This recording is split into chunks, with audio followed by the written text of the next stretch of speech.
Bupati Tapsel Gus Irawan dan Direktorat Pengelolaan Hutan Lestari (PHL), Kementerian Kehutanan kini terlibat saling bantah soal pihak pemicu banjir bandang di daerah Batang Toru. Setelah sebelumnya Gus Irawan menuding Kemenhut dalam hal ini, Direktorat PHL mengeluarkan persetujuan penebangan kayu pada Oktober 2025, hanya sekitar 1 bulan sebelum banjir bandang melanda Batang Toru. Namun pernyataan itu dibantah oleh Dirjen PHL Laksmi Wijayanti pada 2 Desember 2025. Menurut Laksmi, tidak ada izin baru yang terbit pada bulan tersebut. Mendengar bantahan itu, Gus Irawan kembali angkat suara. Dikutip dari hasil wawancara tribunmedan.com, Jumat malam 5 Desember 2025, ia menyatakan ada kemungkinan aturan yang diterapkan Kemenhut tidak konsisten.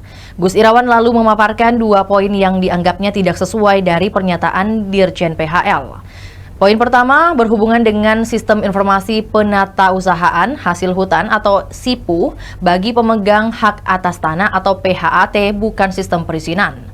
Gus Irawan mempertanyakan maksud aturan tersebut dan menilai bahwa meskipun SIPU tidak disebut sebagai izin, namun begitu Kemenhut memberi persetujuan, otomatis tercantum nama pemegang, lokasi luas, hingga koordinat lahan.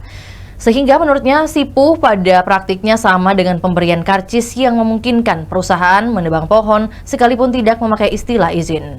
Poin kedua menyangkut pernyataan Kemenhut bahwa kegiatan korporasi pemegang PHAT berlangsung di areal penggunaan lain atau APL, sehingga secara kewenangan menjadi urusan pemerintah daerah atau BPN. Gus Irawan mempertanyakan alasan Kemenhut tetap menyusun aturan SIPU bila kemudian menyatakan bahwa aktivitas tersebut bukan ranah kehutanan. Ia juga menyoroti klaim Kemenhut yang menyatakan tidak menerbitkan izin sejak Juli 2025. Namun dari keterangan Kepala Dinas Lingkungan Hidup Tapsel, Ongku Muda Atas, pihaknya menerima undangan dari Kemenhut kepada pemerintah Kabupaten Tapsel juga untuk membahas PHAT dengan inti pertemuan berupa permintaan rekomendasi terhadap 3 nama, Anggara Ritonga, Asmadi Ritonga, dan Ramlan Asri. Karena izin ketiganya telah habis masa berlaku, Kemenhut meminta rekomendasi perpanjangan, namun pihak pemerintah kabupaten menolak. Tidak berhenti di situ, Gus Irawan membeberkan adanya perusahaan yang menebang pohon di luar titik koordinat yang ditetapkan Kemenhut. Ia menyatakan pemerintah kabupaten tidak pernah dilibatkan sejak penerbitan PHAT sampai data masuk ke SIPU. 2 surat yang ia kirimkan ke Kemenhut pada Agustus dan undangan pada September untuk memberikan persetujuan kepada 3 korporasi juga menurutnya tidak mendapat respons.